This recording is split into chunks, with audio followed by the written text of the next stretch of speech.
Bab 2837. Meningkat pesat. Namun, Erikin agak sedikit canggung saat mengeluarkannya.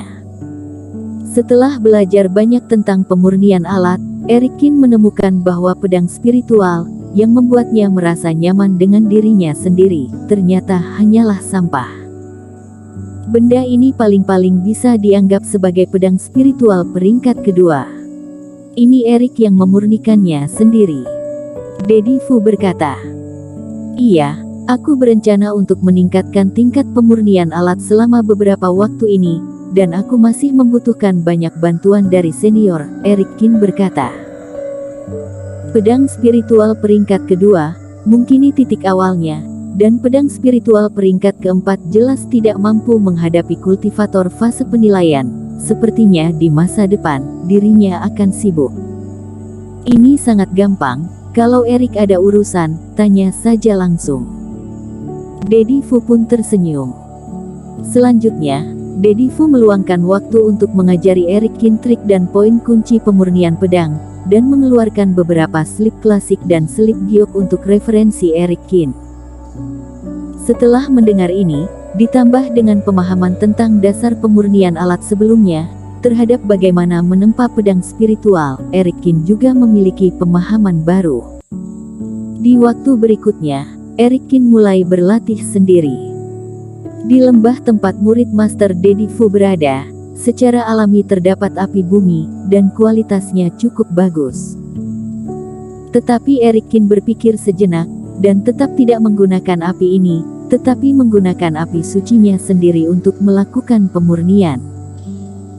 Pertama, yang dia latih sekarang hanyalah roh senjata tingkat rendah, dan master pemurnian alat biasa, tidak masalah jika menggunakan api spiritual untuk memurnikannya. Terlebih lagi, Erikin juga mahir dalam teori api, dan teknik pengendalian api tidak akan mempengaruhi pemurnian alat. Terutama, pemurnian alat dengan menggunakan api suci, Erikin bisa memasuki ruang pemurnian obat, sehingga bisa menghemat banyak waktu. Sumber energi emasku telah mencapai tingkat Big Grand di bawah faktor buah spiritual emas, dan sumber energi api juga cukup untuk mengendalikan api. Sekarang hanya kurang pengalaman dalam pemurnian alat, perkembangannya harusnya cepat. Di ruang pemurnian obat, Erikin mengerahkan niatnya, dan kobaran api muncul di depannya, berpikir diam-diam. Erikin sangat yakin dengan pemurnian alat. Ada dua jenis sumber energi yang paling dibutuhkan dalam pemurnian alat, satu adalah Big Grand, dan yang lainnya adalah adanya petunjuk dari Dedi Fu, master pemurnian alat, jadi peningkatannya tidak mungkin lambat. Untuk bahan pemurnian alat, Erikin secara alami tidak kekurangan apapun. Dan sebelumnya sudah membajaknya dari Sando Siong dan banyak yang bertambah. Ditambah dengan palu ribuan tempaan, dapat menghilangkan semua komponen lain yang ada di dalam biji roh, bahkan kegagalan pemurnian alat karena masalah pada batu mutiara, juga tidak ada lagi.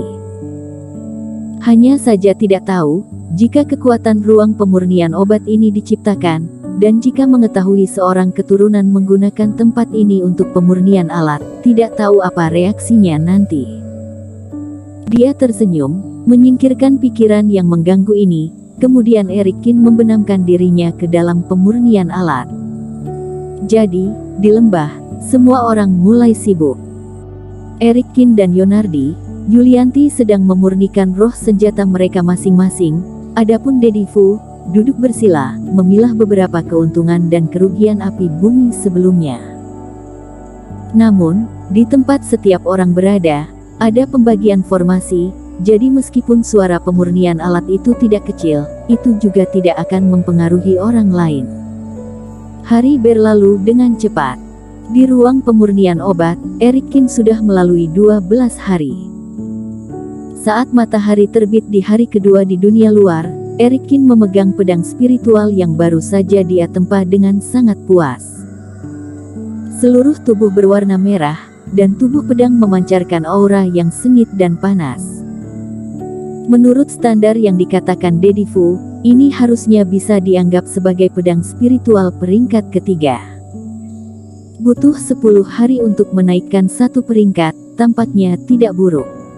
Tetapi saat berbicara tentang pemurnian alat, Erikin menyadari beberapa hal sebelumnya yang dia kira dirinya paham. Sebenarnya ada kebingungan baru. Setelah itu, Erikin membawa benda ini ke Daddy Fu dan memintanya untuk menganalisis pro dan kontra. Pada saat yang sama, menanyakan masalah yang dia temui dalam memurnikan roh senjata.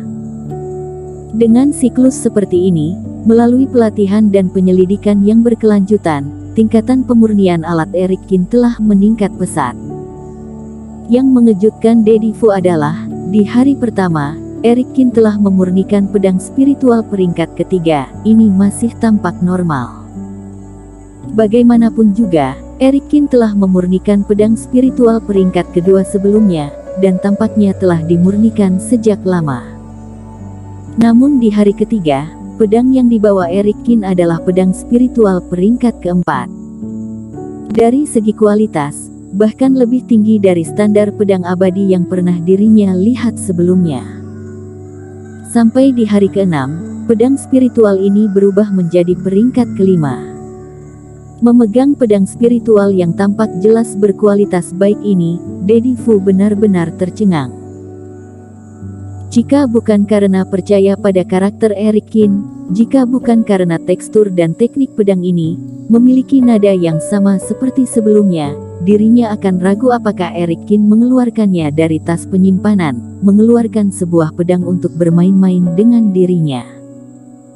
Lelucon apaan? Setiap 2 atau 3 hari, tingkatan pemurnian alat Erikin akan meningkat satu tingkat.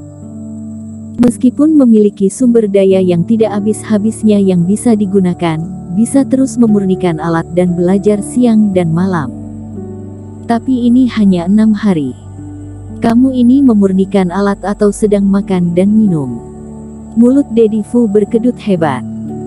Benar-benar ketemu hantu. Aku dulu dipuji sebagai jenius di waktu itu, dan tingkat pemurnian alatnya juga meningkat pesat, tapi dia tidak bisa menaikkan 3 peringkat dalam 6 hari. Alhasil, muncul seorang junior yang berfokus pada kultivasi, ternyata begitu kejam.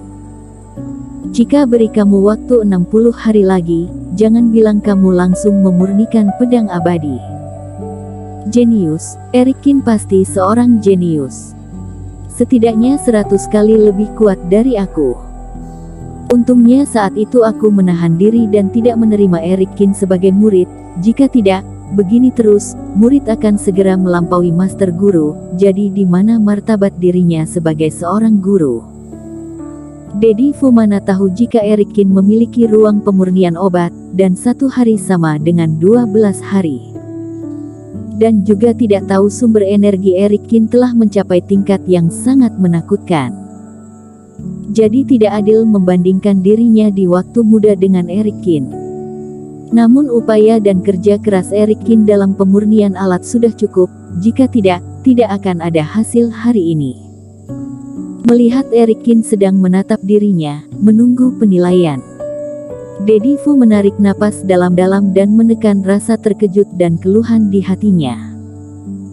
Erik, bilah pedangmu ini sudah pasti telah mencapai tingkat standar pedang spiritual peringkat kelima, dan sangat tinggi. Itu, beberapa hari ke depan, aku ada urusan lain. Jika kamu membutuhkan penilaian seseorang, kamu bisa cari Yonardi. Meskipun bocah ini tampak bodoh, tetapi dia telah berada di sisiku selama bertahun-tahun, dan dia memiliki kemampuan. Baik, Erikin juga tidak berpikir banyak. Hanya mengidentifikasi tingkatan pedang spiritual saja, karena Daddy Fu bilang Yonardi bisa melakukannya, seharusnya tidak ada masalah.